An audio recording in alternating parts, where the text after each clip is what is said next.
Şimdi bölümde birçok şeyden bahsederim ama çok kısa özetleyeyim.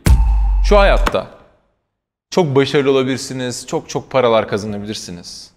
Ama hikayesi anlatılacak bir insan olmak asıl mesele. Bunu nasıl mı oluruz? Bu yolda neler mi yapmalıyız? İşte onlardan dilim döndüğünce bahsedeyim.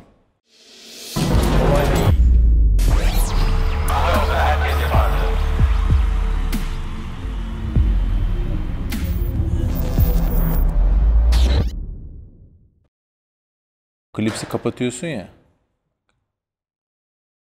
Şu an bu mu seni hapsetti, sen mi onu hapsettin bilemiyorsun. Ya bir de şey var tabii. Duvarın hem yiğidi gam öldürür. Unutma. Pozitif. Ha? Onu da sen düşün kardeş. Herkese merhaba. Kolay Değil'e hoş geldiniz. Bir bölüm daha karşınızdayım. Şimdi unutmadan bayramınızı da kutlayayım. Belki bu bölüm yayınlandığında hani bayramda olmuş olacağız. Daha öncesinde kutlamamış olabilirim. Büyüklerimin ellerinden, küçüklerimin gözlerinden öperek konuya gireyim tekrardan.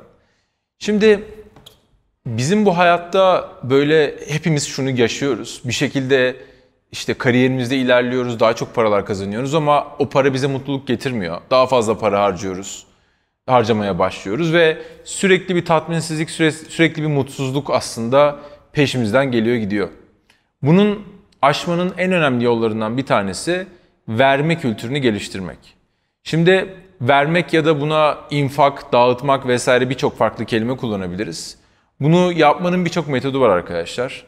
Bunu kimisi bilgisini insanlarla paylaşır, kimisi tecrübelerini paylaşır, kimisi maddiyat paylaşır vesaire vesaire. Ama ben 32 yıllık kendi hayatımdaki tecrübeler böyle hepsini birleştirdiğimde gördüm ki beni birileriyle bir şey vermek ve birilerini mutlu etmek, birinin hayır duasını almak kadar hiçbir şey mutlu etmiyor. Diğer her şey geçici yani işte bir hedef koyuyorsunuz, oraya ulaşıyorsunuz. Oraya ulaşana kadar çabalıyorsunuz, çok azimli bir şekilde çalışıyorsunuz ve zannediyorsunuz ki oraya ulaştığınızda orada yaşayacağınız tatmin sizi inanılmaz uzun süreler idare edecek. Halbuki hiç alakası yok. O da geçiyor.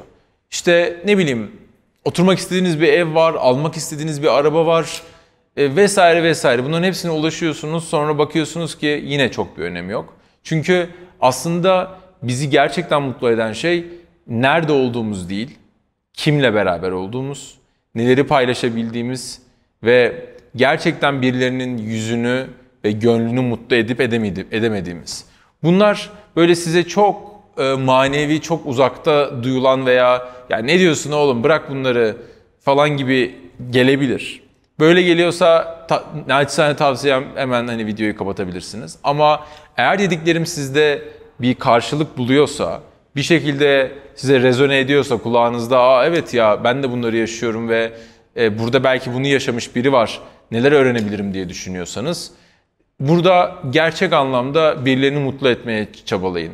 Ha bu şu demek değil, herkesi mutlu etmek zaten mümkün değil. Ne yaparsanız yapın. Ben bunu hayatımda acı tecrübelerle öğrendim yani.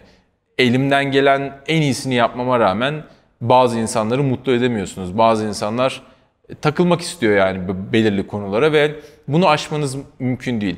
Herkesi mutlu edemeyecek olmanız, hiç kimseyi mutlu etmeyeyim modunda olmanızı gerektirmiyor. Anlatabiliyor muyum? Yani gerçekten bir kişinin bile yüzünü güldürmek çok kritik burada.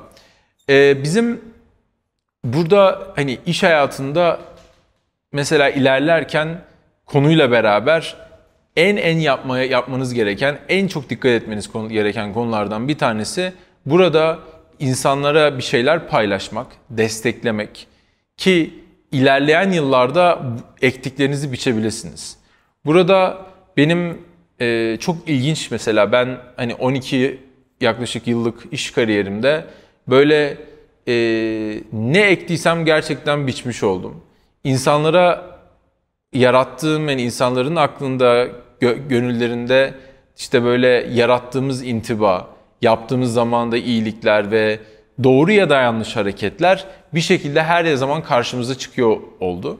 Bu anlamda hani biz böyle hani başarının sırrı ne diye soruyorlar bana veya bir girişimcinin en çok dikkat etmesi gereken konu ne diye sorduklarında Ben diyorum ki bir tek şey. İnsan ilişkileri abi. Diyorlar ki bana o zaman insan ilişkileri işte nasıl öğreneceğiz vesaire. Nereden? Hani geçen bir soru geldi. Abi insan ilişkileri ya da ekip yönetimiyle ilgili bir kitap önerir misin? İşte bir video önerir misin? Film önerir misin gibi. Dedim ki bak, insan ilişkilerini kitaptan öğrenemezsin. İnsan ilişkilerini empati yapmayı öğrenerek öğrenirsin ve daha çok insanlarla iç içe olarak, onlara yardım ederek, destek olarak öğrenebilirsin ve geliştirebilirsin. Aynı soru bana hani daha önce de bölüm çektik ama nasıl networking yapılır konularında geliyor. Yani networking konuyla ilgili olarak networking bir şekilde yapılır arkadaşlar. Gidersin ortalıkta böyle herkesle tanıştığını, herkesle konuştuğunu, herkesle kanka olduğunu zanneden ama aslında kimsenin onu ciddiye almadığı bir tip olarak çok popüler biri gibi takılmaya çalışabilirsin. Ama hani hep söylüyorum ya, işte sahaya çıktığında belki taraftarlar seni alkışlayabilir. Belki seni taraftar veya dışarıdaki insanlar seni gözünde çok büyütüyor olabilir. Ama seni sahadakiler gerçekten en iyi tanıyanlar ve sahadakiler senin o takım için faydalı olup olmadığını takım arkadaşların çok iyi bilir. Burada takım arkadaşlarını çok iyi seçebiliyor ve çok iyi takım arkadaşları yaratabiliyor olman lazım kendine. Yani o kadar yıllar içerisinde beraber çalıştığın, beraber bulunduğun insanlara güven veriyor olman lazım ki, onlara destek oluyor olman lazım ki, bir şey beklemeden bu arada, sonra zamanı geldiğinde karşılığını bulabilirsin. Benim mesela böyle çok fazla iş hayatında gördüğüm şey hatası var. Ya bir şekilde o an beraber çalışamıyorsun kişiyle veya bir şekilde anlaşamıyorsun bir konuda işle ilgili. Karşı taraf seni böyle hemen silip atıyor veya sana düşmanca bir tavır takınıyor. Halbuki devran döndüğünde nerede o kişiyle nasıl nerede karşılaşacağını hiçbir zaman bilemiyorsun. Ve bir şekilde inanın günler, haftalar, aylar, yıllar geçiyor. Siz bir şeyler yapıyorsunuz. Hani bizler de bu arada dünyanın en başarılı şirketlerini kursak, en büyük, en zengin insanı olsak vesaire vesaire bile zaman geçecek, ölüp gideceğiz. Gün sonunda bence en önemli şey, hani ne kadar başarılı olduğun herkese göre değişebilir. Ne kadar para kazandığın ve ne kadar zengin olduğun yine çok göreceli bir şey. Hani bana göre bir rakam çok zengindir, diğerine göre başka rakam çok zengin olarak adlandırılabilir. Ama bence en kritik şey geriye bıraktığın o miras. Yani gerçekten hikayesi anlatılacak bir insan olabildin mi? Gerçekten işte belki cenazene binlerce kişi geldi mi? Veya gerçekten senin ismin zikredildiğinde insanlar seni hayırla yad etti mi? Veya gerçekten ileride olur da bir miras bıraktıysan, yani bir evladın vesaire varsa, ileride bir gün gerçekten evladın bir yere gittiği zaman seni tanıyan biri evladına ya senin işte baban ya da annen işte şöyleydi, onun sayesinde hayatım şöyle değişti gibi bir şey diyebiliyor mu? İşte bence asıl en kritik konular bunlar. Yani ne yaptığımızdan ziyade gün sonunda kimlere ne kadar faydalı olabildiğimiz konusuna bence arkadaşlar ciddi anlamda özen göstermek lazım. Hani herkesin bu arada buradaki etkisi, buradaki katkısı, faydalı olduğu kişi sayısı ve faydanın çeşidi ve büyüklüğü değişebilir. Burada asla şey yapmamak lazım, böyle çok ufak faydaları böyle görmezden gelmemek lazım. Hem size yapılan hem sizin yapabileceğiniz. Gerçekten birilerine faydalı olmak ve buna önem göstermek çok önemli. Eğer buna çok dikkat ederseniz ve bunu sabırla uzun süre yaparsanız, yani birilerine destek olmak, bu arada destek olmayı bir güzel bir söz söylemek bile olarak kabul edebilirsiniz. Yani sizin bir komşunuz var, bir arkadaşınız var, bir şeyler yapmaya çalışıyor. Ona kimi zaman güzel bir sözle bile destek olmanız. Yani ya işte Ahmet ya yapacağın oğlum ben biliyorum ya bak hakikaten helal olsun, takdir ediyorum çabanı demek çok önemli bir şey. Ona böyle hiçbir şey demeden baktığınız zaman o şöyle hissediyor. Ya işte sanki siz onun başarısız olmasını bekliyor musunuz gibi hissediyor. Halbuki ufak bir motivasyon cümlesiyle bile birilerinin hayatını değiştirebilirsiniz, birilerini mutlu edebilirsiniz.